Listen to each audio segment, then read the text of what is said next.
He is Tim MacMahon, ESPN NBA reporter, and his podcast, Band MacMahon, on the Hoop Collective. And, of course, he wrote the book on Luka Doncic, The Wonder Boy, The Curse of Greatness, as we welcome back Tim MacMahon. Howdy, Tim. Howdy, Dan. How are you? I'm good. I'm good. Do you have your grades ready? We always have to have a grade for the NBA draft. And so you're kind of the teacher here. Can you grade something like strategy over just the talent that somebody has? Well, Dan, I'll be real I don't honest know if with you. that's a new process. It took me 8 years to get a degree in college. I'm not a professor. I don't hand out Okay. grades. And I'll be real with you. I don't watch a lot of college basketball. I'm either at an NBA game or watching League Pass every night. So I learn about these guys. We have experts obviously at ESPN. There's other, draft gurus. I read that stuff. I talk to people around the league. Um, so I'm more of I grade the process because on the talent, I'm mainly going off of other people's opinions, not my own. I just think it's hilarious. It's like, do you get your grade when you get your syllabus when you walk into a classroom? But because class just started for these guys. So how are you going to grade something that, hasn't happened yet? Is it just a coincidence that there are certain teams that just aren't good at this? Like whenever the Wizards do something, I go, oh, this is going to go bad.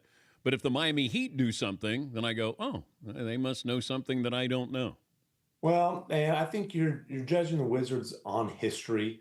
This is obviously still a relatively new front office that's gone through a rebuild, and so in that sense, I think that this Wizards front office deserves some benefit of the doubt. Whereas the Heat, that's a front office that has been together for a long, long time, that has, lifted championship trophies and raised banners. It's had a lot of success, not just in the draft, but in pulling off things like position themselves to acquire Giannis, as they did with LeBron, as they did with Alonzo Mourning and Jimmy Butler, Chris Bosh, and on down the list.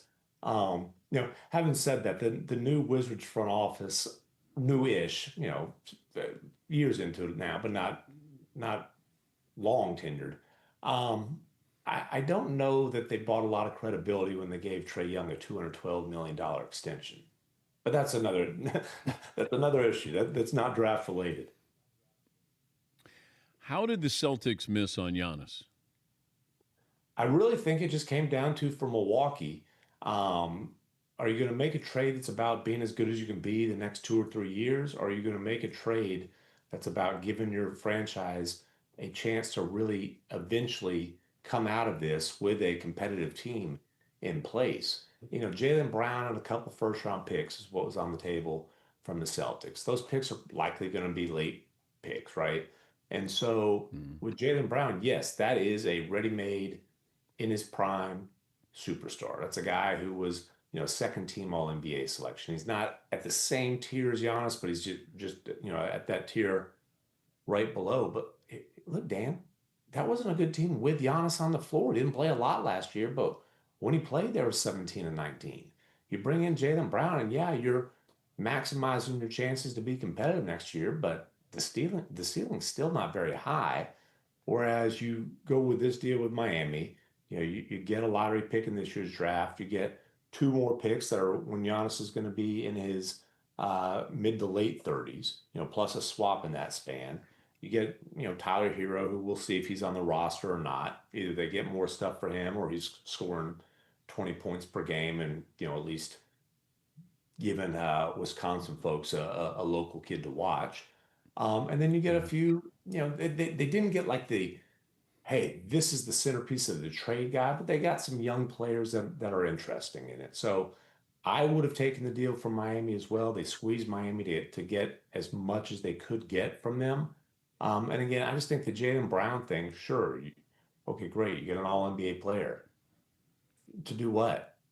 To miss the play-in again or to maybe be a 10 seed? The Celtics have a situation on their hands here with Jalen Brown. I think the Celtics have had a situation on their hands with Jaylen Brown, honestly, for the last few months. He made it very clear and wasn't shy about declaring that this was the favorite season of his career. And this was after they got bounced in the first round. But it was the favorite season of his career because he was the man. Everything revolved around him. The ball was in his hands. He was the clear-cut 1A on the team, with Jason Tatum out most of the year and then, coming back off of the Achilles injury. So there's been a situation on their hands, but this obviously inflamed it. And you can't pretend like he wasn't on the block. And this isn't the first go round, right? Jason Tatum has Yeah. never gone through hearing trade rumors involving him.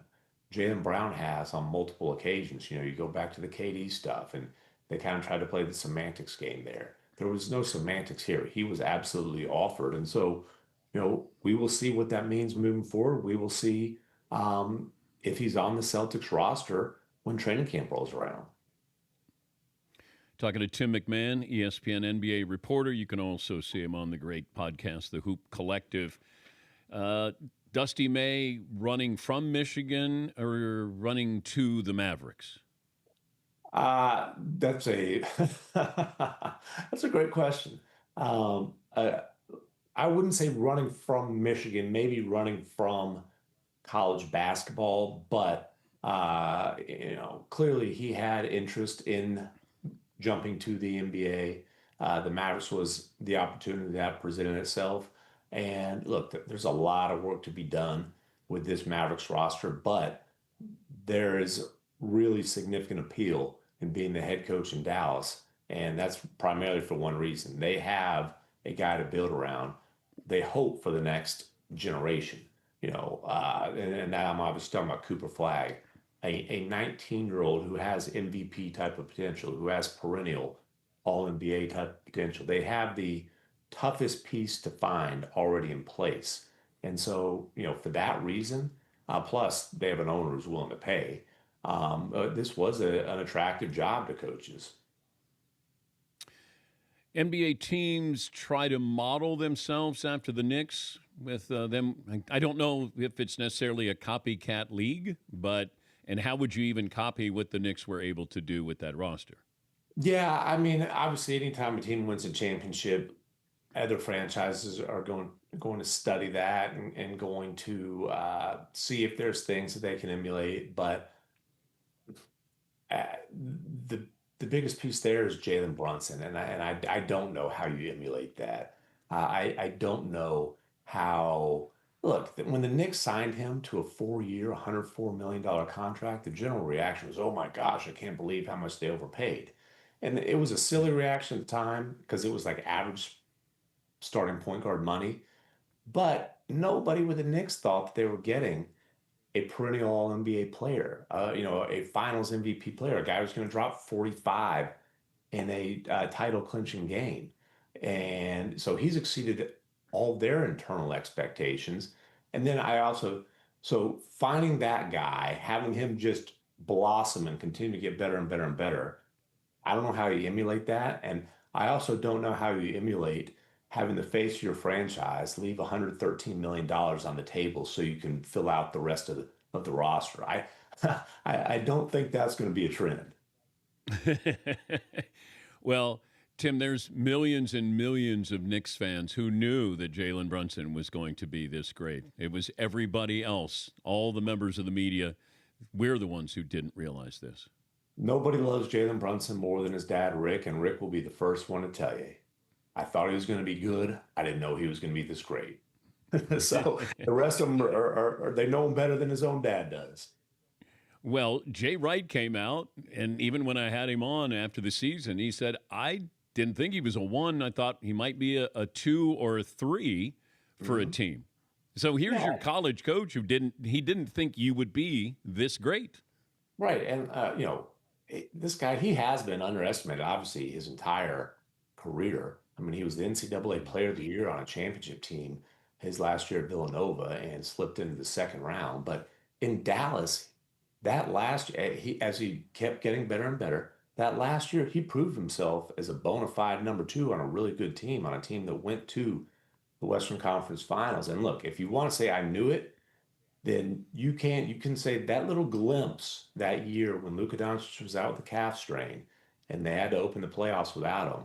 And they won 2 of the 3 games against the Jazz when Brunson had 41 and 31. You can claim that and say, okay, I saw it then. But to do it with the consistency that he's done it and to make playoff runs every single year before breaking through this year, hey, if you saw it coming, I hope you're invested in the stock market.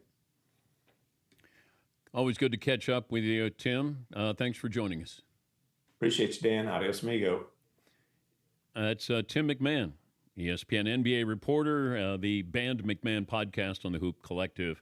And he wrote the book on Luka, the Wonder Boy, The Curse of Greatness. I have to admit that was my title before Luka, but I allowed him to use that as the title for Luka. Wonder Boy, The Curse of Greatness. Yes.